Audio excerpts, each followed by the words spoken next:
বাচ্চাগুলার ঠান্ডা সর্দি লাগছে, আপনারা একটু খেয়াল করবেন। ঠান্ডা সর্দিটা লাগার কোন কোন ধরন, তার মধ্যে একটা দেখেন যে তারা তার ঠোঁট দিয়ে দেখেন তার পাখনার মধ্যে ঠোকানোর মতো করতেছে এবং নাড়াচাড়া করতেছে। দেখেন এগুলাই তার সর্দির একটা সমস্যা।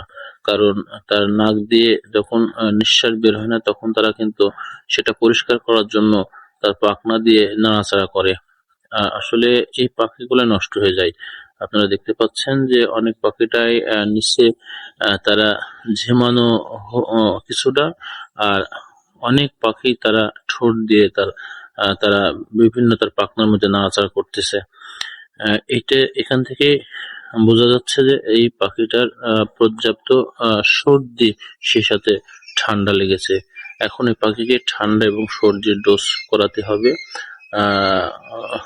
অনেক পাখিটাই এই পাখির মধ্যে নষ্ট হয়ে গেছে। আজকে ভালো করে খেয়াল করে দেখতেছি এই পাখিটার ঠান্ডা সর্দি লেগেছে।